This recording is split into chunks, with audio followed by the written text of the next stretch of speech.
Hey, what is going on, everybody? It is Rock Daily, and today we are jumping into Chaos Sisters of Battle Deep Dive, the biggest heretics from West Hammer.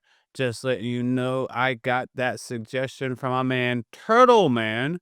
Again, when I asked for recommendations, I had this pinned comment here, and I'll go through that, and I'll pretty much look for something where someone was speaking to something I was interested in, and it's kind of selfish, but it is what it is. And they said, "I know you like the Battle Sisters, the one with the church drops pause with the here's a 50-minute video from West Hammer," and they provided a link. That was really, really easy. I did see Ricky mention Ricky's videos, so we already did that. And I'm seeing, one of the factions we didn't check out yet, Angry Space Dwarves by the same YouTuber. So that's cool. I'm gonna check out that. Just saying, obviously Bricky, I think he's good. Some people disagree because of how accurate stuff is. Personal opinion. I enjoy watching his videos, and people support me when I do. There. And then circling on, Turtle Man heard what I was interested in and was like, yo, you love this group. So here's a recommendation that matches. And I also like West Hammer's delivery, so we're going to do that. Am I willing to check out other people? Absolutely. I really just want to emphasize Turtle Man's approach because it's the second time I chose a video from him. And like I said, man, he spoke to what I'm interested in, provided a link. I love it. I love it. I love it. Oh, there he is again, man, 6 days ago. Glad I'm able to help. By the way, the fan theory about the reason, well, I already read it. You saw that I replied. Anyways, if I read too much, folks gonna realize this nigga can't read. Anyways, man, some folks, I don't know about the Warhammer demographic as I pull up this man right here, so I don't know how comfortable y'all were with that word. Oh man, he dropped the N-word. I don't know how I feel. Anyways, let's just jump into it. I actually recently woke up and these hour videos kind of hard for me to fit into my schedule. So if my commentary is a little less for those who expect longer commentary from me, if it's a little less, just understand. I was trying to get through it in one sitting, but yo, if it's too much heat and I just gotta take more breaks to talk and explain things or express my ideas, and it is what it is. I'm using up time right now. So without further ado, I appreciate y'all. Subscribe if you haven't. I'm active on Twitter. I'm active right here. I read the comments. Let's jump into the video.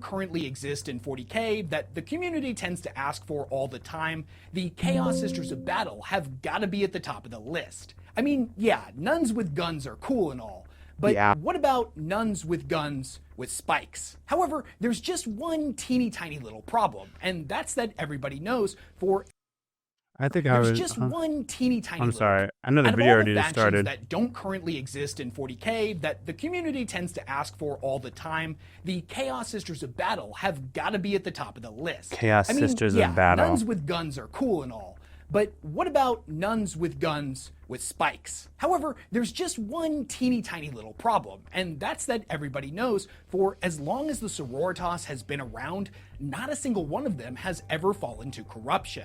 And this is due to their unwavering faith in the God Emperor. Even their own source material, such as their codex, claims that they're completely immune to chaos corruption. It's actually the primary factor that plays into the complicated relationship they have with the Space Marines. Because on one hand, their brothers in arms over in the Astartes chapters are trusted allies. But But then on the other hand, they're pretty familiar with what went down 10,000 years ago during that whole Horus heresy, and let's just say the sisters eye them with a healthy amount of suspicion and fair. mistrust. But The eye. what if I was to tell you that this was all a lie? That there was evidence to suggest that not only had a sister willingly sided with chaos in the past, but that it hadn't been a one-off occurrence? What if it had happened hundreds, if not thousands of times before, and the ecclesiarchy I ain't gonna lie.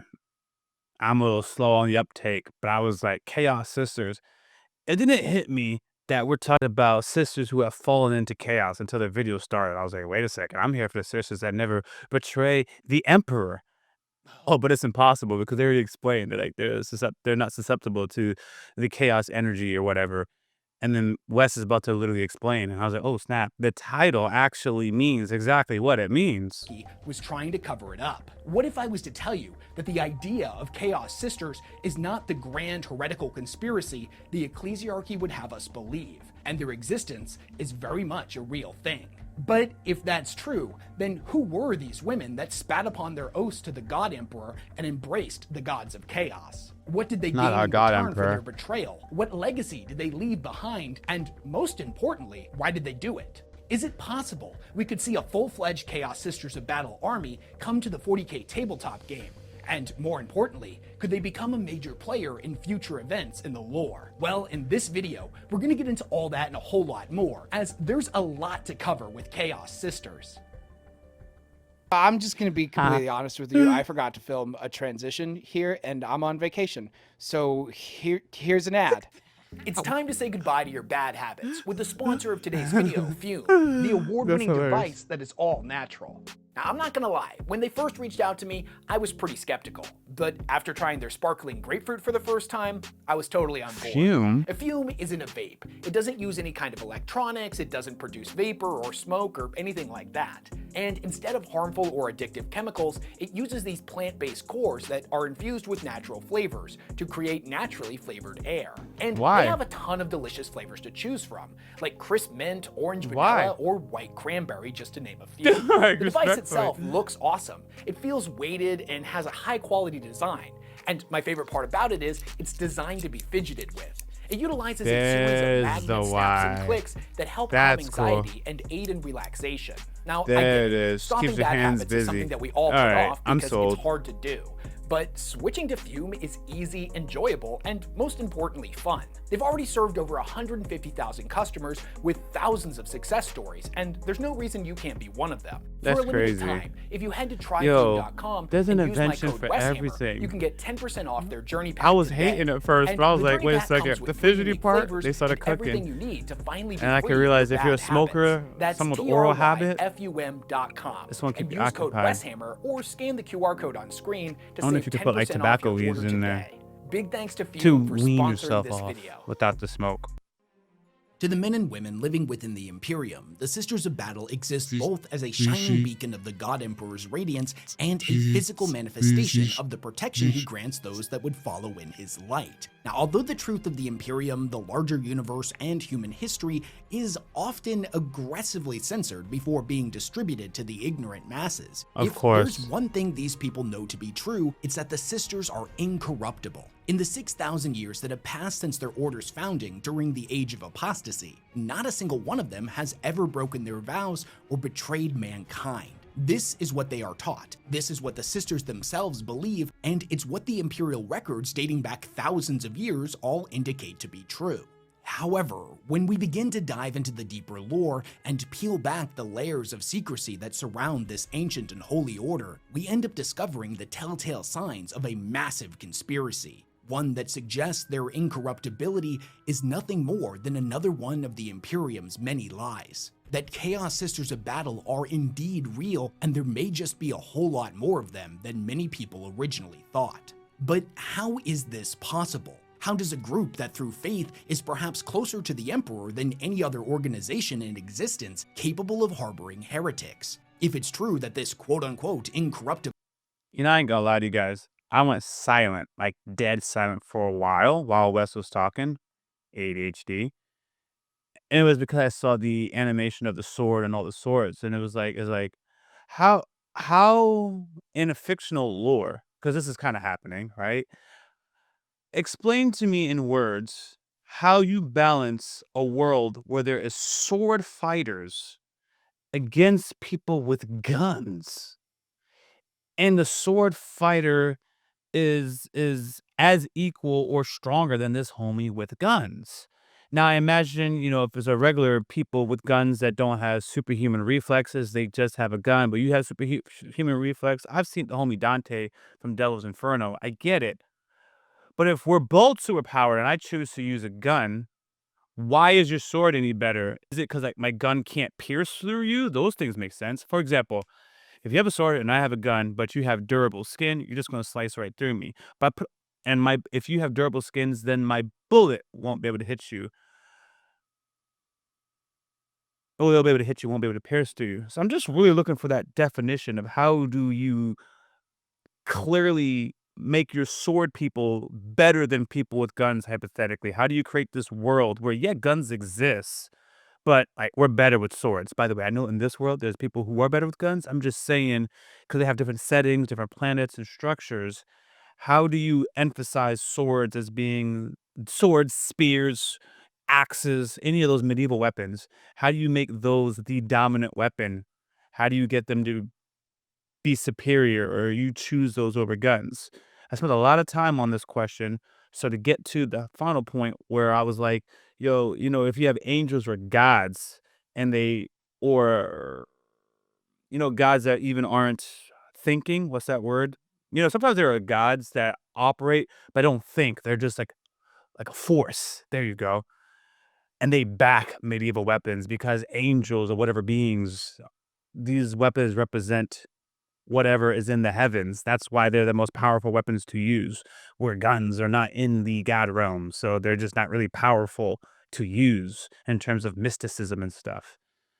Wow, that was a long explanation. faction has Sorry. seen thousands of its sisters defect to the ruinous powers. How is this information not known to the wider Imperium, including factions like the Inquisition? If these rumors are to be believed, then how does a sister become corrupted? Well, in order to get to the bottom of this, I've spent the last week scouring through the source material for references to corrupted sisters. Oh, and man. when I say Really corrupted, had to dig I mean deep. individuals that willingly chose to spit upon their oath to the God Emperor, abandon their Not the sisterhood, God and Emperor. walk a far darker path all of their own accord. So I'm going to be ignoring instances where a sister was momentarily corrupted via demonic possession, mind control, or Makes some other sense. means, but they all managed to snap out of it, as such things are not exactly uncommon within the grimdark future. I'll freely admit that I was surprised to see just how rare Chaos Sisters actually were, but I did manage to uncover 3 fallen sisters whose stories were absolutely crazy. We're going to be getting into that in the second half of this video, but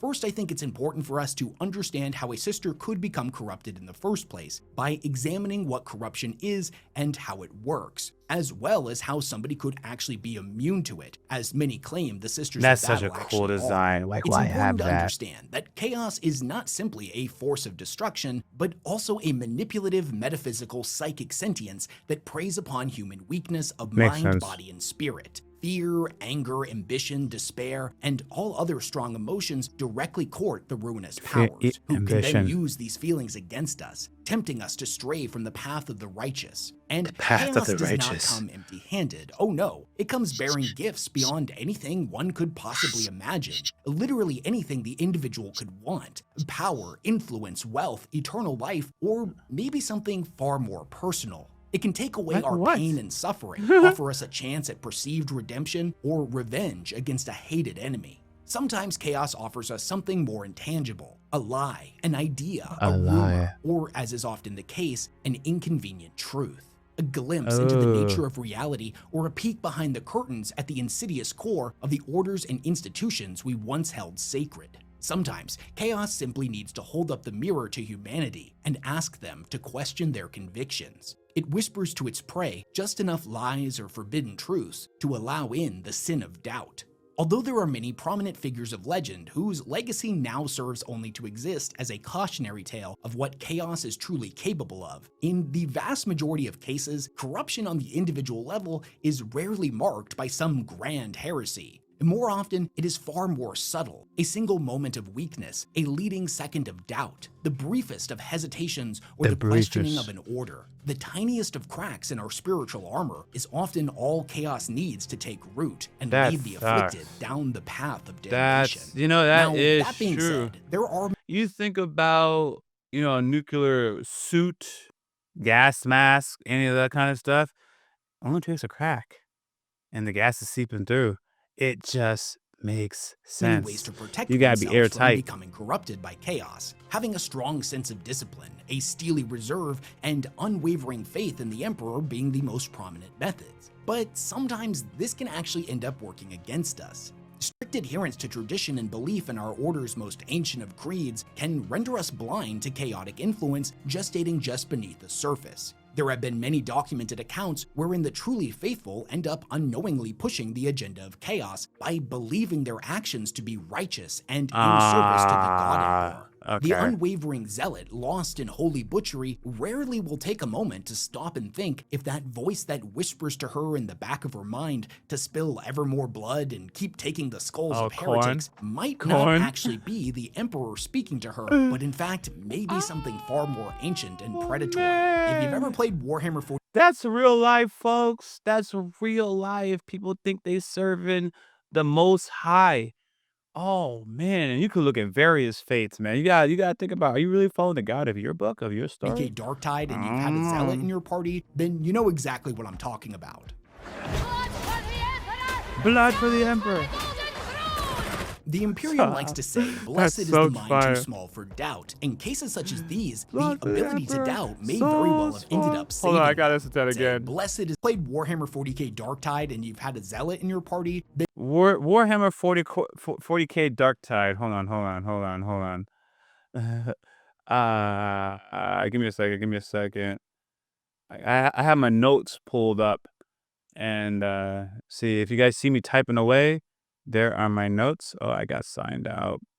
Nah, I'm not gonna do this right now. I have to use my key and everything. Forget that. I'll use my notes here. Warhammer 40K Darktide. Blood for the Emperor. That was fire. then you know exactly what I'm talking about.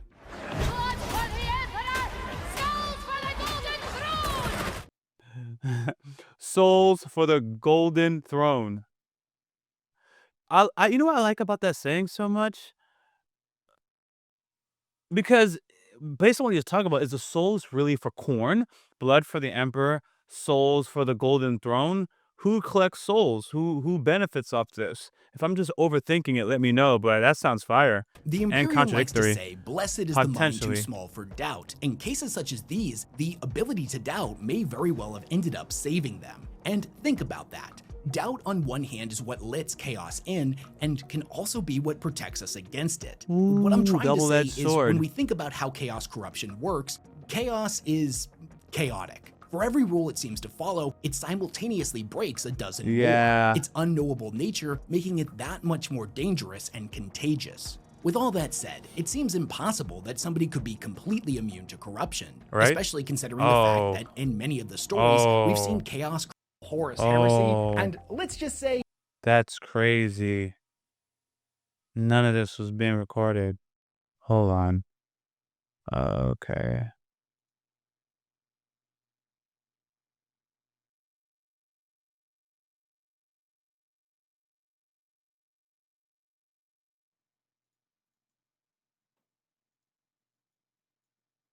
Yo, folks, I panicked. Absolutely panicked. I thought my mic wasn't recording anything. I was like, oh man, because yesterday I recorded a video too, and I'm like, what happened? I don't think I checked. All right, man. and predatory. If you've I ever think we're played good. Warhammer 40K Darktide and you've had a zealot in your party, then you know exactly what I'm talking about. For the ground. The Imperium likes to say, blessed Cleanse. is the mind too small for doubt. In cases such as these, the ability to doubt may very well have ended up saving them. And think about that.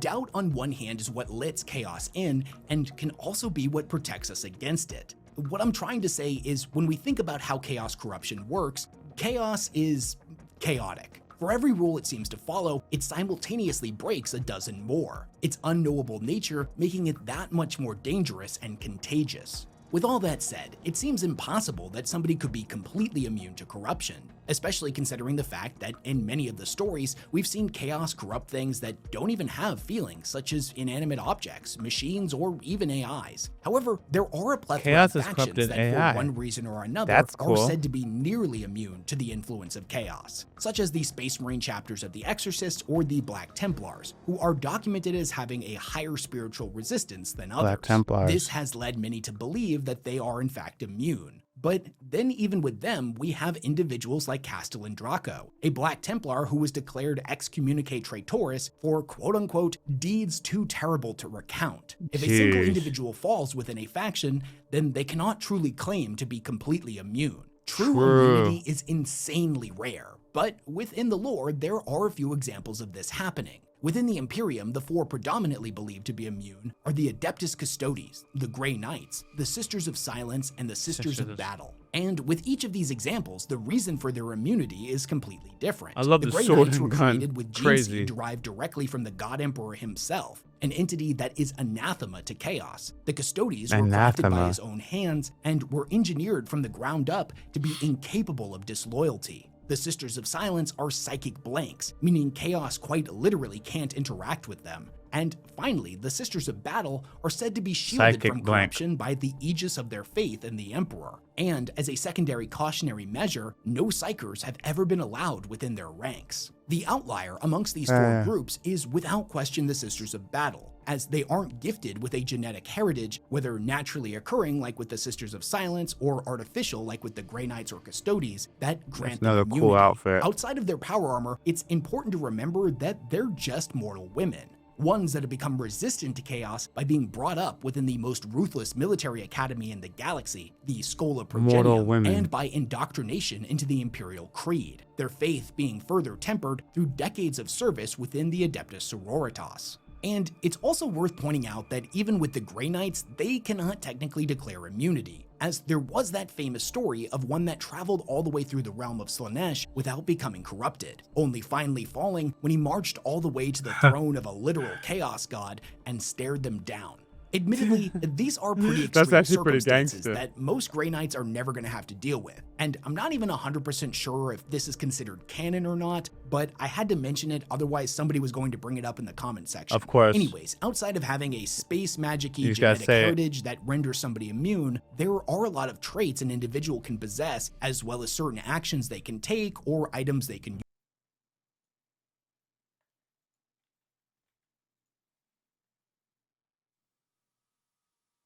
I saw the eye contact thing got turned on. My bad. I was like, why I keep looking like that?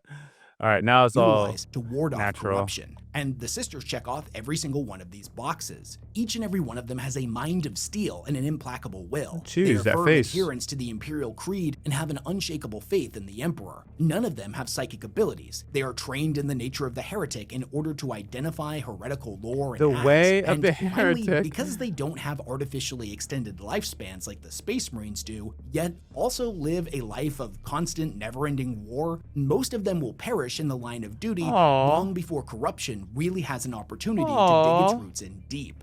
That That last makes one is actually a sense. common Shorter problem with lifespan. Inquisitors who are deemed valuable enough to be given access to the best rejuvenat treatment that money can buy. It's not uncommon for the ones that have lived for multiple centuries to eventually push further and further down the path of the radical, which opens them up to chaos. But that's a topic for another video. That After is all of that, one can further interesting. protect themselves through the use of physical devices that have Reminds me- spiritual significance, such as Reminds me of a young politician. Like, the longer you stay in Washington, the longer you're going to just get more corrupt. It's interesting. Longevity, you want the experience, but experience is also their weakness. through the use of physical devices that have spiritual significance, rejuvenat treatment that money can buy. It's not uncommon for the ones That's that have lived for fascinating. multiple centuries to eventually push further and further down the path of the radical, which opens Down them the up path to of chaos. the radical. But that's a topic for another Which video. opens them up to After all of chaos. that, one They've can seen further so many protect things, they gotta be themselves through the extremists. use of physical devices that have spiritual significance, such as purity seals, warding circles, protective hymns, etc., etc. And these are all tools utilized by the sisterhood. Because of all Yeah. of this, it's no wonder that everyone believes they are incorruptible. But At the end of the day, we know this isn't true. They are still mortal and thus valuable. They still exhibit human traits that chaos can prey upon. And with all that said, we do have 3 short stories I want to examine in more depth today. Ones that actually show us several prominent sisters of battle who have sided with the arch enemy. And we'll kick things off with the very first sister to fall, Sister Superior Muriel Sabathiel, a woman that many could rightfully view as the chaos equivalent of the first living saint of the Chaos Sisterhood. She first appeared in the short story The Invitation by Dan Abnett. This story takes place on the world of Kaldris Prime, where the local population has recently been subjected to a grisly series of mass murders. Whoever the culprit was not trying to hide their actions, and further was leaving behind taunting messages claiming to be a fallen sister of battle. Ovlov Kurtz, regent of the city of Karagard, was deeply disturbed by this proclamation, but couldn't bring himself to believe such blasphemy. He assumed that this was simply some bloodthirsty heretic that sought to besmirch the good name of the sisterhood. In order to put a stop to this, he did 2 things. First, he hired a skilled man-catcher to track down the murderer by the name of Teget, an ex-Militarum soldier who had spent time as a stormtrooper. So, needless to say, he was very good at what he did. Second, he sent word via Vox to a representative of the Sororitas, informing them of a mass murderer who was attempting to tarnish their name. Now, he was expecting the response to take a couple of weeks, and for them to just send out one of their menials to look into it. Yet, only a few days later, 3 full-fledged sisters from the Order of Our Martyred Lady appeared in his chamber. One of them, to Ovlov's shock, was the renowned canoness Olga Karamins, and their arrival was suspiciously secretive. There was none of the ordinary pomp and ceremony, no escort, no entourage. They all came dressed in veiled black robes that only slightly betrayed the power armor underneath. Clearly shaken by their arrival, he begs for their forgiveness for not having prepared appropriately.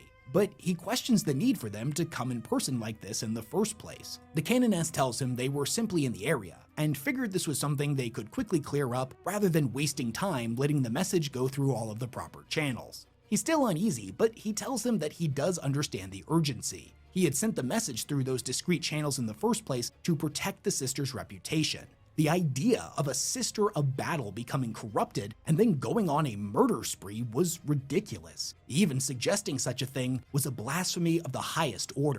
That was what he thought, until the moment he saw the canoness in person. Now he felt doubt creeping into his soul. The canoness demands he tell him where the man-catcher was headed. She tells him that by sending him, no matter how skilled he believed he was, he had signed his death warrant. A terrible realization starts to dawn on him, but he seeks confirmation by asking her what exactly it was that she was telling him. She snaps at him, saying that she isn't telling him anything, and for his sake, it's better that way. His voice, now tiny and terrified, tells her that he made the man-catcher carry a tracker in case something went wrong, and music he choice hands over was the excellent device to them. The story then jumps forward. The 3 sisters have been tracking the killer through the snow and up into the mountains. The 2 battle sisters end up pushing forward to scout ahead and end up getting picked off one by one by an unseen assailant.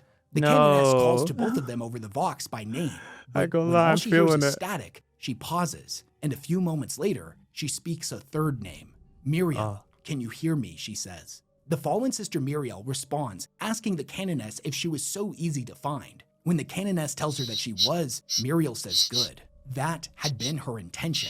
Her dark master, Balzervit, expected much from her, and she wouldn't be able to accomplish these things with her former allies constantly on her tail. The canoness tells her that she still wishes to save her, that there was a Muriel denies her. She says that she had become disillusioned with the Emperor and she had willingly given herself to the Lord of Excess, Slanesh. It's then that the man-catcher from before, now having been corrupted by the fallen sister, steps out of the darkness from behind the canoness, this story is crazy. With her attention momentarily turned, Muriel lunges out of the shadows and buries her blade deep in the canoness's body, all the way to the spine. With the 3 sisters defeated, the story ends with the man-catcher asking her if this is what corruption feels like, and if so, it feels good. Muriel tells him that she still had use of him, that he would continue to serve her in their next task, which was to hunt down some Eldari. Although this is the only source we have where Muriel herself makes a direct appearance, her legacy would have wide-reaching consequences and would be further explored in the short story Heart and Soul. Although exact dates are not given here, it's implied that a good amount of time has passed between both tales, and most likely a couple of centuries. In this story, So we're she'd be introduced dead. to a group of And that's sisters, again from the she Order of didn't Our get Martyred immortality, Lady, so that never are mind. coming to the end of a long and bloody crusade. You see, they've been constantly tracking the whereabouts of a brutal Khornate warlord known as the Iconoclast. This individual has led a bloody war across the entirety of the segmentum. Every single world the Iconoclast showed up on would quickly fall to chaos corruption, and by the time the sisters arrived to deliver the Emperor's judgment, they would come face to face with a new army of blood-crazed Khorne worshippers. The Iconoclast always managing to just slip away before the fighting concluded, to go on to another planet and repeat the process. However, this time the sisters believe it will be different. They've tracked the Iconoclast down to a desecrated chapel of the Emperor on the world of Mesida Quintus, and their Mechanicus allies that have been fighting beside them have erected a force barrier around its vicinity. The people on the outside of said barrier can freely move inside of it, but nothing would be able to get out. Further, everything inside of it was locked in a pseudostasis field, meaning that time moved dramatically slower for them. However, right before the sisters can move in and deal the killing blow, they see a Thunderhawk descending to the surface with reinforcements. The sisters are confused by this. Why would the Sororitas be sending reinforcements right now at the very end of the crusade, and not when they needed them the most in all of the previous battles? The sisters who step out, however, are not from their order. They That's are from the cool. Valorous Heart and are led by a Celestian named Oolande. Muriel, the leader of the previous sister group, realizes that she recognizes this woman. The two of them had fought together on the Icarus front 10 years back, but when she brings this up, Oolande doesn't seem to recognize her. When Muriel presses the matter, she nods, telling her that of course she must have simply forgotten, and a lot had changed in 10 years. She gets down to business and tells Muriel and her sisters that they had done fine work, but the crusade had come to an end, that the Valorous Heart would take things from here and kill the Iconoclasts themselves. And to say that there's immediately a whole the lot of imagery. tension between the two groups is a massive understatement. From the Sisters of Our Everything Martyred is Lady's cool. perspective, they're like, who the hell are you to come in and snatch away our victory after we fought and bled across 100 battlefields to get here? Their leader tells them that she wasn't making a request, and if they prefer, she could make it an order. There is a suggestion of them both going in to kill the heretic together, a request that is denied by the newcomers. Eventually, one of the original group's Mechanicus allies steps in to point out that even though Mechanicus Oolande allies. outranks Muriel, both groups have a warrant of authority issued by their respective high canonesses, and if an agreement could not be reached, the only one that could technically settle a matter like this was the Abbess Sanctorum on Ophelia 7. never mind. Technically speaking, they could send out a request I for thought them to you resolve answered this that. matter, but it could take months to receive an answer. Due to the time dilation of the force field, however, the Iconoclast wasn't technically going anywhere anytime soon. time Oolande tells them to dilation. send the message, then her and her sisters turn and depart to meet back in their Thunderhawk. The entire situation doesn't really make a lot of sense, and the Sisters of the Martyred Lady are confused, angry, and hurt by the newcomer's arrival. Some time ends up passing, and Muriel goes back to one of their makeshift chapels inside of a rhino to pray for guidance from the Emperor, when she suddenly hears bolter fire ringing out outside. She rushes back out to see all of the Mechanicus members dead, except for the one from before, who tells her that Oolande and her group betrayed them and went inside. You have to understand that what they're experiencing right now is an unthinkable impossibility. From the very first days of their training, in every convent and in every order, the sisters were taught that no sororitas had ever fallen. It was the bedrock upon which their unbreakable conviction was built. To even dare suggest otherwise was to court censure of the greatest severity. You know, I can imagine too, but they don't live long enough. But like believing that you are incorruptible can make you more incorruptible. But if you see another sister has fallen, then your belief in being incorruptible can, in my opinion, weaken. And now y'all are corruptible. Sometimes it's that belief. That belief, you think about a legion, everyone has their shields. Part of that belief is that folks aren't going to break formation. But like, if you see someone break formation, you see 1 or 3 people start running away. Next thing you know, more people are running away. Your conviction starts to shatter as you're seeing others lose their faith or their conviction. Yet, for all intents and purposes, it seemed like the unthinkable had happened. Sisters of Battle had turned against the Imperium. Rattling through their minds was the damning, unspoken words they dared not voice. Treachery, that? betrayal, Disloyalty. Muriel Yeah. will not accept this. There had Nope. to be some other explanation. They rush inside of the chapel and find an absolute gore fest. There are bodies everywhere, scattered across the floor and hanging from hooks in the ceiling. They press in deeper and find what appears to have been an ambush site. Most of the Sisters of the Valorous Heart lay dead in the center of the room, surrounded by the bodies of cultists. One of them was still clinging to life, and she tells them that the others were fighting against the iconoclast and they had to hurry. They continue their pursuit and find Oolande locked in combat with the heretical warlord and a group of frothing corn worshippers. She's holding her Corn own, but worshippers. it's clear that her and her remaining sisters are on the defensive. Muriel and her Jeez. group join in the fighting, obliterating cultist after cultist with volleys of bolter fire. It's then that she hears a scream and turns her attention back to Oolande, who has one of the iconoclast's 2 sickle swords sticking out of her chest. In all these years of hunting this individual, this is the first time she's ever gotten so close to the warlord. It wore a strange suit of armor that looked like it was made out of porcelain and was completely featureless. It made them look like a type of demented mannequin. The iconoclast turned their attention to her and opened its mask to reveal a face that looked identical to Oleande's. Miria calls her a demon and demands to know what kind of chaos trickery this was, but the iconoclast just laughs, saying that she's flattered but she's no demon, at least not yet. And the only trickery here was from the pretender at her feet. She tells her that she was once a sister of the Valorous Heart, but after she had defected and became a follower of Khorne, the Order saw fit to cover it up by having this woman take on her name and likeness, so none would ever learn of her treachery and the Order's greatest shame. Okay. Miria calls her a liar. No sororitas had ever fallen, everyone knew that. The very idea sickened her on a level she thought impossible to contain. She tells the iconoclast that she knew Sister Oolande and she would never give herself to the ruinous powers. This is what the iconoclast had to say. Think, Miria, didn't you wonder how it was my army could stay one step ahead of you for so long?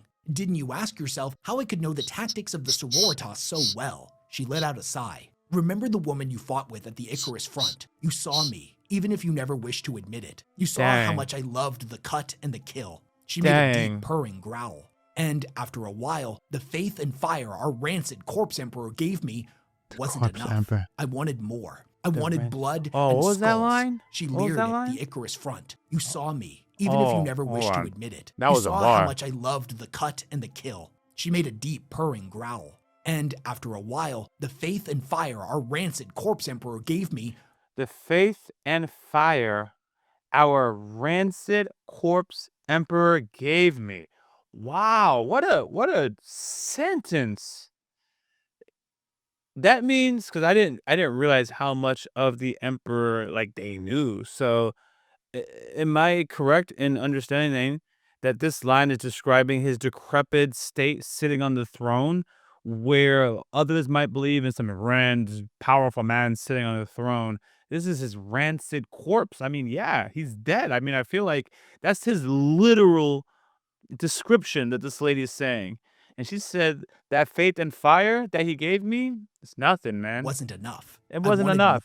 I wanted more. As when you describe the emperor like that, it's like, of course, of course. You know, in Christianity, when the homies praise Jesus, we're reminded of the homie on the cross, but we live with the mindset that he's ascended. He's back in heaven, baby. Like, but you know, he's not dead anymore. He's not on the cross. He's risen gloriously. That's how you want to believe your entity, man. more. I wanted blood and skulls. She leered at Fascinating. Miria, her violent desire leaking into every word. Khorne answered my need. Miria watched as she lifted her sword and licked the blood from the blade. The Khorne grotesque answered my action need. causing all doubt to melt away. She spoke the truth. You think I am the only one to fall? The figure in white laughed, and the harsh sound cascaded off the broken walls. The only one who willingly burned her oath for greater power? You know better than that, Sister Miria. After all, it was your order that carries the stain of being first to give up a daughter to the Eightfold Path. Do not speak that name. The wounded battle sister coughed up blood as she shouted out Yo, the this words. story was Sister epic. Superior Muriel Sabathel. What book was this? What book was this? This one is fire. I'm supposed to be reading. What am I reading? What am I reading? Pull up Audible one more time. Hell's Reach by Aaron Dimesh Bowden. That's what I'm reading, but or listening to. This one sound crazy, man, because the ladies got all the drama. I think they're more exciting than the homies. Oh, blood clot! Hold on. Come on, thank you. The only one who willingly burned her oath for greater power? You know better than that, Sister Miria. After all, it was your order that carries the stain of being first to give up a daughter to the Eightfold Path. Do not speak that name. The wounded battle sister coughed up blood as she shouted out the words. Sister Superior Muriel Sabathel, shouted the iconoclast. She of the order of our martyred lady, given unto the embrace of the Lord of dark delights, and such a waste too. She shook her head sadly, mockingly. As callow novices, we were taught that no sister ever falls, but Sabathel is known. She is the cautionary tale. How do you square that circle, Miria? None fall, yet one fell? How does it feel to know you were lied to? None she reached fell, for an but one answer fell. and could not find one. The iconoclast, Oolande, saw it in her eyes and smiled. Sabathiel was only the first. She built her own warband out of pious sisters she enslaved herself from the Order of the Argent Shroud, much to their shame. And then there were the others, quietly killed and cut out of history, or replaced like me. Oolande strode back to her wounded double and glared at her. All to protect the great lie of the Adeptus Sororitas, to shield its brittle heart and soul from the shattering truth of chaos. She drew back and spat in her own face. You see before you the blood-soaked shame of the valorous heart. So humiliated they were by my defection to the true gods that they made this lie. Took a sister and gave her my aspect so that none would know. And they've been following your crusade ever since, Miria, waiting for this moment to come in and end me, to seal the secret forever and burn out the indignity that is the heretic Oolande, the iconoclast who dared to disown them. Before she can speak. Yo, this lady has me almost rooting for her. I'm like, wait a second. Nah, she gotta go. Glory to the Emperor. These are... there's no bad guys. Why are we with the humans again? Because we're human. Any more blasphemies. One of the other sisters opens up on her with a bolter set to burst fire, knocking her backwards into a pile of debris. This enrages the iconoclast, who leaps back to her feet. She has a crater in her chest from where the shot connected, and inside where her heart should be is a writhing mass of tentacles. Miria found the sight of the corruption revolting, and she threw herself at the heretic, their weapons meeting again and again, corrupted steel clashing against revving tungsten fangs. They were corrupted steel, the iconoclast had been trained in the same combat tactics that she was. Further, Miria could feel her bloodlust growing more intense every moment that she spent in the desecrated chapel. Khorne was whispering in her ears to give in and join them. She had to fight to keep herself from licking the splattered blood off of her face. Every time she managed to land a blow, more of the tentacles would burst out of the new wound, each ending in vicious lamprey-like mouths. So this lady is fighting the forces of chaos in this chaos sister that writhed and squirmed in the air, searching for blood and meat. The iconoclast bellowed out to her not to defy the will of the blood god. There would be no defeating her, as Khorne had revived her countless times. The entire fight was pointless. Despite this, Miria fought on, strengthened by her faith in the Emperor, and eventually the other Oolande.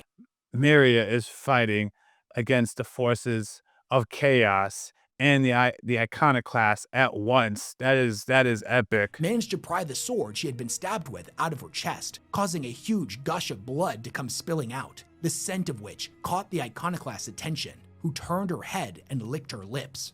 The split second of inattention was all of the opportunity Miria needed. She roared as she brought the chainsword down in a snarling arc that severed Oleande's sword arm above the elbow, cutting noisily through splintering porcelain armor, meat, and bone with a grinding howl. Her foe was staggered, but to Miria's disgust, the detached arm disgorged a bulk of pale tendrils at its severed end, which began to propel it across the ground towards her like a fat maggot, questing for carrion to consume. Without hesitation, she stepped forward and stamped the severed limb into a pulpy mess, grinding it into the broken tiles beneath until it stopped moving. At this point, the other Oolande managed to get to her feet and reignited her power sword. She was severely wounded, but that didn't matter. Her duty was undone. Though each and every step she took towards the heretic was torturous for her, she did not falter. This ends now, she declared, aiming her blade at the fallen What a one. battle. The traitor, whose face she shared, opened her mouth wide and shrieked, vomiting unhowled words into the air that curdled the blood in Miria's veins. Tendrils grew out past her lips, from her nostrils, ears, and through the orbs of her eyes. The shrieking came from hundreds of tiny lamprey maws, and the profane clamor made the air vibrate. Desecrated glassaic cracked and broke. Dust and loose stones fell from the damaged ceiling above. Miria and the Sister of the Valorous Heart shared a look, and they attacked the heretic as one. Blows from their swords rained down on the traitorous sororitas, chopping off divots of armor, slashing away pieces of quivering flesh. But even as Oolande fell to her knees, she was still screeching, still kept alive by whatever demonic parasite her blasphemous god had implanted in her. Yo, first of all, two things. Just so you know, the start of this video, there's not a lot of time. I try to talk over the guy because I want you guys to be able to hear too. So not a lot of time to insert quick commentary. You know, if you guys are looking for constant, oh my God, yeah, there's not a lot of time unless I actually take a moment to pause. Coming to my second point, I like this story more than the first story. The first story, I actually had a hard time focusing. I ain't gonna lie to you guys. This one, I'm like locked in, man. Cause the drama between these two ladies is like, yo, this is crazy. And like, you know, I was listening to the information, and at some point, it's like, yo, this is cooking. This is cooking. So I had to actually replay this again. Cause you know, when you're reading a book and it starts off slow, and at some point it picks up, you're like, yo, when did this heat start? How did it get so fire all of a sudden? That's how I felt listening to this. Are already his, she brayed, her mouth choked with convulsing cilia. It just kept is inevitable. The sister. It's the escalation. That's what it is. At first, the first step is like, nah. It's like, it's gonna escalate. It's crazy. Stuff, maggots, little thing came out of her shoulder after it got blasted off, and now it's going after Miriam. It's crazy. Miriam, Of battle are drenched in blood. Your faith is a lie. You all walk the Skull Road. Miria raised her chainsaw and glanced at the other warrior. Together then, the battle sister gave a weary nod. Together, in a single united motion, both of them plunged their blades deep into Oleande's chest cavity and silenced her. The heretic's body collapsed in on itself to become a mess of awful and warped bone. Whatever power from the warp that had kept the woman alive was suddenly gone, and all her deaths returned 1,000-fold. After the battle concludes, but before they can exit the temple, the pretender Oolande pulls from her robes a crack grenade and arms it. The sisters of our martyred lady realize with dawning horror what this means, that her duty would not be over so long as the others remained alive that knew of the order's shame. She asks her if this is true, and Oolande confirms it, saying that any who know of their shame must not be allowed to speak of it. She walks up to her and tells her that she's sorry, placing her hands over the other sisters, both holding the crack grenade together. You have sacrificed so much to this mission, she told her, your very self, and I have given much too. My service and my blood, my sisters. But if we perish here today, that duty ends, and the enemy still endures. Miria nodded towards the remains of the heretic. Not just the foe without, but the foe within. She closed her eyes for a moment and remembered the horrible sense of temptation ghosting at the edges of her thoughts. To live was to be in battle with it day after day, but to live was to also defy it and make each breath a victory against the darkness. The injured woman's grip on the grenade slackened. But this is my failure, she said quietly. I must sacrifice. You must live, Miria insisted. Sister Oolande must live, else the archenemy will have their victory, and all you have done, all we have done, will be for naught. Every sister in attendance vows on the honor of the Order of Serenity that they will carry this secret to their graves unspoken. Oolande eventually accepts, and they all leave together. What will I tell my kinswoman when I return to our convent, said Oolande. I was not expected to live beyond my mission. Adversity is a test, sister. We must never fail it. Miria strode towards the gateway, Adversity is a test. Her head held high as was fitting a victor. She paused on the threshold and offered the other woman her hand. And only the God Emperor can decide when our duty is ended. And so only the let's God recap all of the Emperor. takeaways from this story. First and foremost, even though we unfortunately didn't get a true follow-up to Muriel Sabathiel, this second story implies that she lived a pretty crazy life and managed to spread her corruption to a whole bunch of other sisters as well. This iconoclast seems to hold her in great reverence, so much so that she actually kind of reminds me of one of the sororitas' living saints, as if she was the first saint of the Chaos Sisters of Battle. We also now have direct confirmation that these sisters are not as immune to corruption as their order leads them to believe. Now, considering that these are two short stories that were both written kind of a long time ago, Oh, and we that haven't Dan exactly Abbiott guy. I heard that he is very good. Dan Abbiott. Okay, okay, okay. received any new I Chaos think so. Sisters information, I'm not exactly holding my breath for Games Workshop to introduce Chaos Sisters to the tabletop game or the larger narrative anytime soon, although that would certainly be awesome. The final story that I want to talk about is also the strangest example. I'm going to pause right here and circle back up. You guys won't be able to tell. All right.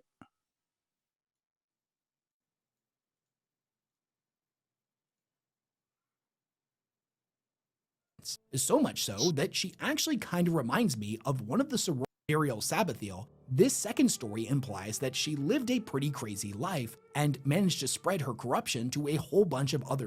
Sorry, I did get interrupted. It was I was not able to watch continuously because I had my group recordings to do. If you guys are not familiar, I do reactions on Yaboyrocklee, the main channel, and I'm back, just me. Sisters as well. This iconoclast seems to hold her in great reverence, so much so that she actually kind of reminds me of one of the Sororitas's living saints, as if she was the first saint of the Chaos Sisters of Battle. We also now have direct confirmation that these sisters are not as immune to corruption as their order leads them to believe. Now, Can't have considering that that getting these out. are two short stories that were both written kind of a long time ago and we haven't exactly received any new Chaos Sisters information, I'm not exactly holding my breath Oh. for Games Workshop to introduce Chaos Sisters to the tabletop game or Oh. the larger narrative anytime soon. Chaos Although Sisters. that would certainly be awesome. The Or final story sisters. that I want to talk about is also the strangest example we have of a sister becoming corrupted, which for fans of the Dark Coil series and the rest of Peter Faveri's work will come as no surprise. And initially, she wasn't corrupted by chaos at all. She was tainted by something far more alien, the patriarch of a gene stealer cult. And I know what you're thinking. Gene stealer Wes, cult. this is a video about Chaos Sisters of Battle. Why are you including a gene stealer cult sister here? And that's a very good question. First, it's because her story is a great example of how corruption, be it chaotic or alien in nature, can worm its way past the mental and spiritual barricades of even the most devout of the Emperor's faithful. Fair. And Man, two, because the ending to her story can't even judge him. He's just showing how difficult it is to corrupt these sisters. Man is looking for anything, even if it's valid. Even if it's valid. is fucking crazy. And I don't think I've ever seen anything like it anywhere else in the 40K universe. This sister's name Give me a is second. Atelka, I and in really nature can worm its way past the mental and interrupted his spiritual delivery. barricades of even the most devout of the Emperor's faithful. And two, because the ending to her story is fucking crazy. And I don't think I've ever seen anything like it Jeez. anywhere else in the 40K universe. This sister's name was Atelka, and her story is broken up into two parts. The first section coming from the prologue of the novel Cult of the Spiral Dawn that was later re-released as Legends of the Dark Millennium Gene Stealer Cult, and the second half being in the short story To Cast a Hungry Shadow. In the prologue, we see a gene stealer in the infancy of formulating a new cult on the world of redemption. The creature has given the gene stealer's kiss to a handful of captured thralls who have gone out to further spread its corruption, accumulating a sizable force. But it's not nearly enough to take an entire world. This fledgling patriarch still doesn't know much about its surroundings, and is in the process That of is identifying epic. structures of key Jeez. importance and enemy factions that will stand in Yo. the way of its agenda. In order to learn more, That's a cool it design. scours the Scorched World, navigating its secret pathways and familiarizing itself with the new hunting grounds. Eventually, by probing the thoughts of its thralls and the people of the world it comes into contact with, it learns of something known as the Sororitas. The word is unfamiliar to it, Sororitas. but the people who speak the name speak of them as great protectors that live in one of the world's many natural spires. It learns that this location they speak of has a great fortress abbey owned by the Sisterhood of the Order of the Thorn Eternal. The Abbey. The fortress is defended by thick walls of ferrocrete Jeez. and impenetrable iron gates.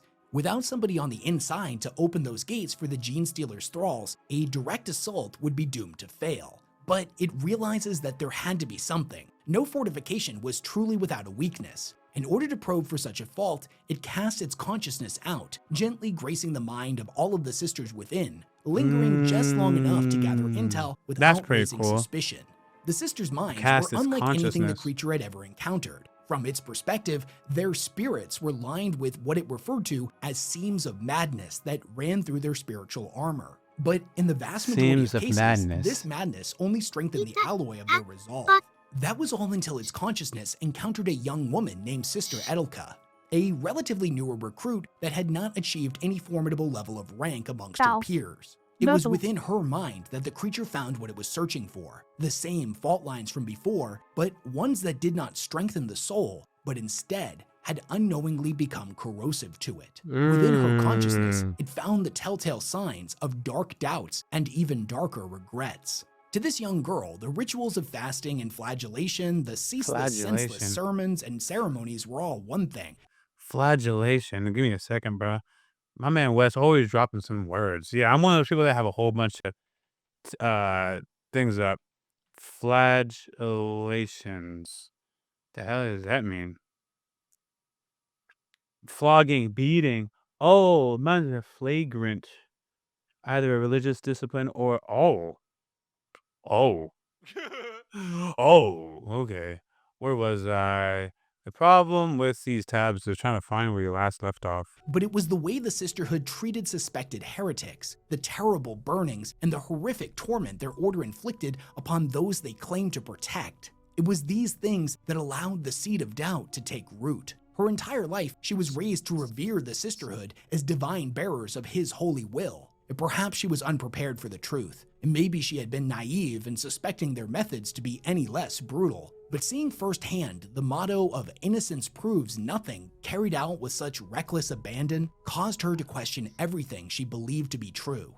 Seeing an opportunity within her, over 9 consecutive nights, the patriarch gifted her with doubt with such as divine bearers of His holy ticks, the terrible burnings and the horrific torment their order inflicted upon those they claimed to protect. It was these things that allowed the seed of doubt to take root. The ceaseless, senseless sermons and ceremonies were all one thing, but it was the way the Sisterhood treated suspected heretics, the terrible burnings and the horrific torment their order inflicted upon those they claimed to protect. It was these things that allowed the seed of doubt to take root. Her entire life, she was raised to revere the Sisterhood as divine bearers of His holy will. Perhaps she was unprepared for the truth, and maybe she had been naive in suspecting their methods to be any less brutal. But seeing firsthand the motto of innocence proves nothing carried out with such reckless abandon caused her I remember to learning about everything that she in the believed first to be true. Ricky video. That's Seeing crazy. an opportunity within her, over 9 consecutive nights, the patriarch gifted her with whispered questions that she thought were her own. Eventually, she began to see secret heresies in her own sisters. Loyalty unraveled into loathing, then horror, and finally hatred. She realized with painful clarity that they served a lie. She was drawn deeper and deeper into the sacred spiral, and through the patriarch's blessing, became anointed as its first apostle.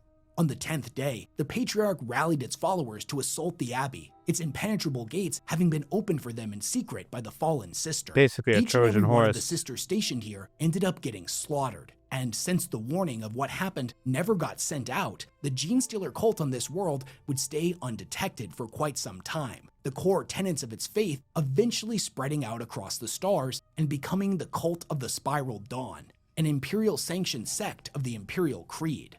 Now, the next time we see Sister Atelka was in the short story To Cast a Hungry Shadow. At this point, she's a lot older and has That was really a good one. Because the sisters was really doing atrocities. And as they woke up, like, wait a goddamn minute. That's why, again, this franchise has few bad guys, because it's a bad guy checking the other bad guys, you know? I think people should think of their nations that way, or nations that way, because everyone is spending time as like, oh, I'm just gonna use my nation. America is the great evil of this world, or whatever. Who isn't? Which country in power or first world country isn't? And if they're not, it's because they can't exercise their military enough. But like anybody who's in a position to do it is going to do it. Does that justify it? No. It's just everyone's playing according to their own interests. And there are some who are worse than others. I hope people can admit that. There are some people, if they're in charge, things will be worse. I'm not saying that America being the world's police is the best for everybody. Maybe there's somebody better. But I can tell you, there's a lot of other players that y'all would not want to be world police today. So do with that what you may. And I am not here to say we are saints, but I kind of can see how the real world, is less heinous and whatever, but it's not too far off from this. Ain't no nation, government, pure. Become a prominent member of the cult. It's implied that shortly after her betrayal, she met with the Patriarch, received the Gene Stealer's kiss, and then now having the Gene Stealer's DNA inside of her, would go to take a partner and give birth to a new generation of cultists, her son Isaiah being one of them. It's also important to know that the cult of the Spiral Dawn is not the only cult that's operating on the world of redemption, as chaos had infected the planet long before the Patriarch's arrival. In the story, a new chaos cult, the Cult of the Scorched Creed, has risen up to challenge them. These guys were a bunch of blood-crazed Mad Max-style bikers who fought in the name of their scorched god. And they had a deep-seated hatred of the Cult of the Spiral Dawn, as the majority of its members were actually previous Gene Stealer cultists that managed to break free of the Patriarch's control by being reborn in a fiery chaos ritual that allowed chaos corruption to purge them of taint, both human and Xenos. Now, both of these groups are desperately in need of a psyker, but there hasn't been one on the planet in quite some time. Although the reason why the Scorched Creed is desperately searching for one is never actually specified. When it comes to Atelka's cult, she states the veil of their influence was growing thin, and if a new magus was not found soon, then the outside forces working against the cult would eventually not be able to be held back. If you're unfamiliar with Gene Stealer cults and how they work, the Magus is a psychically gifted individual that serves both as a revered leader figure for the cult and as a liaison, a diplomat and a politician for dealing with outsiders. These individuals look remarkably human and are blessed with both ludicrous amounts of charisma and psychic abilities that are rivaled only by the Patriarch itself. Normally, so long as a cult has at least one of them, they can pass down their genes to their children, ensuring that the cult has access to a magus for generations to come. But the Spiral Dawn doesn't even have one right now, which puts them in a very dangerous position. At the beginning of the story, both of these cults suddenly become aware that a psyker has finally been located. Yo, I like how worried I feel for these people, man. Like, yo, oh my gosh, they don't have a magus. I don't know if I should be rooting for these people, but there's something about their plight that has spoken to me. I'm like, yo, they really need a magus. Otherwise, their people is going to come to an end. Oh my God, it's so awful. I really feel for these people. At the top of one of the world's many spires, an incredibly powerful individual that currently holds no allegiance to anyone. Everyone's the main character of their own story. Although Atelka is revered by the cult, she's painfully aware that she's no magus. She doesn't have any psychic abilities. She's growing old, and she's not going to be around to lead them much longer. They need to reach the psyker before the Scorched Creed does, or they might not be able to hold off their attacks for much longer. This is something the Patriarch is also well aware of, so it presses her to lead a convoy out into the waste in order to capture the psyker alive. However, things don't go according to plan, and they end up getting attacked by the Scorched Creed. In the resulting road war, she ends up suffering a mortal injury when a piece of shrapnel pierces her chest. Unwilling to leave the saint behind, a few of the cultists carry her the rest of the way up the spire. The entire time this is going on, she's either unconscious or dead. We're not really sure, but we get to see inside of her mind. She's in a place she doesn't recognize, and wherever she looks, all she can see is unending darkness in every direction. This is when the memories of her previous matriarch, Canoness Aveline, interrogates her on why she betrayed her sisterhood.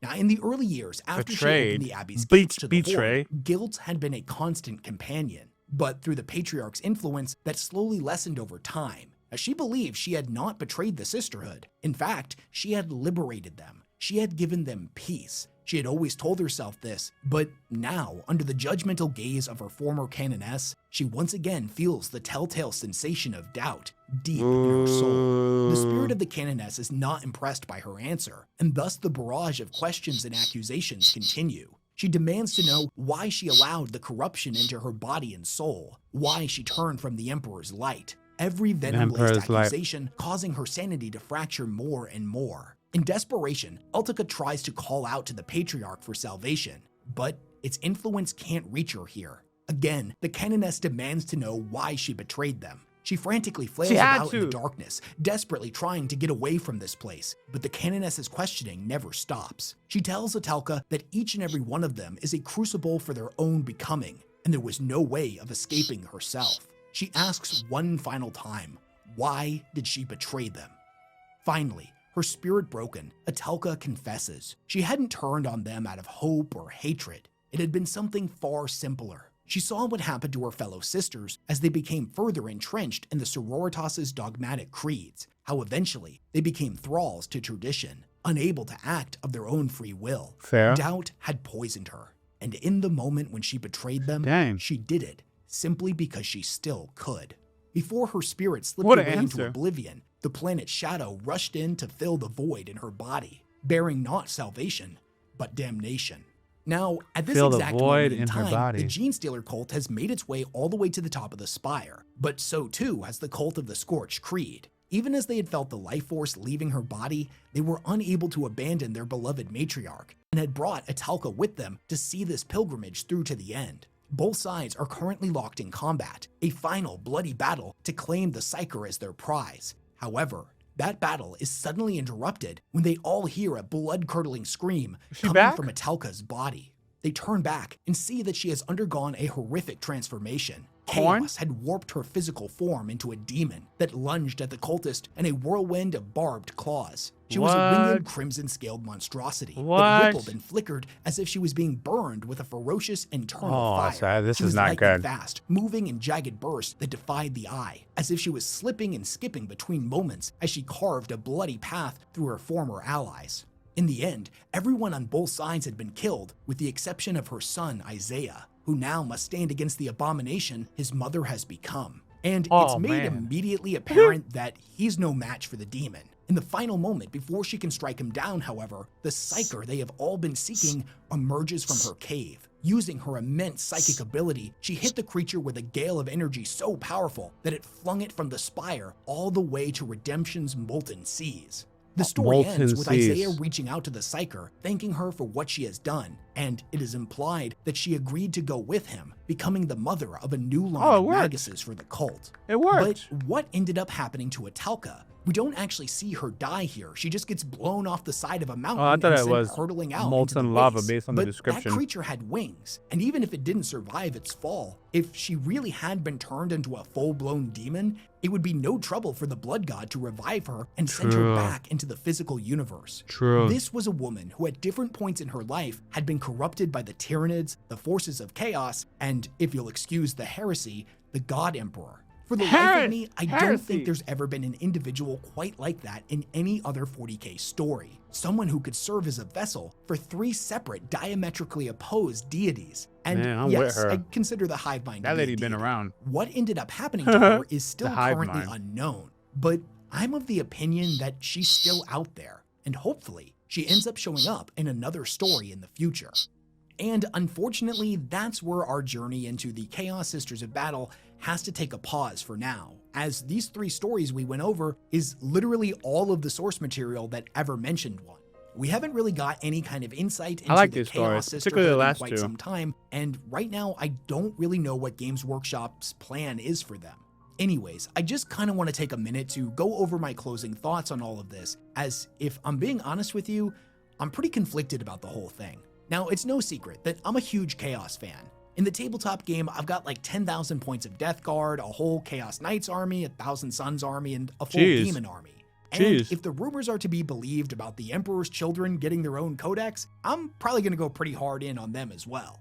But in addition to that, I'm also a huge fan of the Sisters of Battle. And me and my Sisters of partner have Battle. about 3,000 points of them that we've built up, but we haven't painted yet. That one's still a work in progress. Sisters of But Battle. as a fan of both Chaos and Sisters, Chaos Sisters of Battle is like a no-brainer for me. It's definitely wishlist material. And when I set out to make this video and started doing all of the research, that's definitely how I felt. But the more I looked into this, the more I refamiliarized myself with the Sisters lore, I gotta be honest, the idea of Chaos Sisters leave me feeling some kind of way. The Sisters being completely immune to corruption without the need for genetic modifications or magic space science was That's cool always as a heck. really cool concept to me. Like, these are just mortal women who are so strong in their convictions, their belief, and their faith that they stand as a radiant beacon against the darkness through sheer willpower alone. So That much is so that respectable. there's That's why I think always they're this cool. extreme tension between them and the Space Marines. Because on one hand, they look at their brothers in the Astartes as legendary heroes to be respected, but they also know what they're capable of. Although their order did not exist at the time of the Horus Heresy, they're intimately familiar with its events, and they've seen firsthand what the Emperor's That's wayward sons are cool. capable of That's a when cool loosed from their design. bonds of service. Jeez. That tension has always added this really interesting storytelling dynamic to the setting. It made the Space Marines and the Sisters' relationship so much more complex and interesting. But if they're just as susceptible to You saw falling that as the bow Space weapon Marines they are, had? I don't know. Like I said before, I'm conflicted. On one hand, I'm a big Chaos It's like a fan, but revolver I'm also ball. a big Sisters fan. Merging them together should be exactly what I want, but I can't help but feel like something's been lost. But maybe with time that will change. I'm never married to any of my opinions, and they often change as I get subjected to new information, new ideas, and new stories. So maybe the idea of Chaos Sisters will grow on me, and one day I'll get to add some dope-ass Plague Sisters to my Nurgle army. But what do you think of all this? That's Do you like cool. the idea of corrupted Plague sisters, Sisters or to would a you rather Nurgle them army. have stayed incorruptible? But his Do you think Nurgle we'll ever army looks actually disgusting. get a Chaos Sisters of Battle army in the tabletop game? Do you think that sometime in the future they might become a prominent threat in the lore? Now, let me know all of your thoughts, comments, questions, and corrections down in the comment section below. Comments Some people and don't believe me when corrections. I say I read every single one of them, but I promise you that I do. I absolutely love chit-chatting with you guys in the comment section and nerding out about 40K. And I'm especially interested to hear what you all have to say on this one, as Sisters of Battle that have fallen to chaos is kind of a weird topic. Also, definitely let me know if you have any other ideas for lore videos that you'd love to hear me talk about. Anyways, big thanks to everyone who supports all the work that I do, and I'll catch you all in the next one. All right. Yeah, I like this one. It wasn't what I was expecting. I ain't gonna lie. Sisters of Battle. But I did like the last two stories. Okay, so this is something I'm gonna have to check out later. This is gonna be an hour video. So I'm adding Sisters of Battle deep dive, nuns with guns. That's actually what I was expecting because I didn't pay enough attention in my mind to the words chaos. But so we're probably gonna check out two. Wes has some, and Major Killer has one. And ooh, Adeptus Soretis. This is a battle featuring.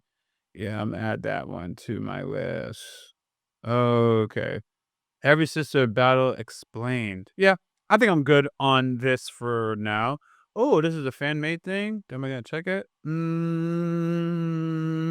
I guess I'll just add it because it's cool. Yeah.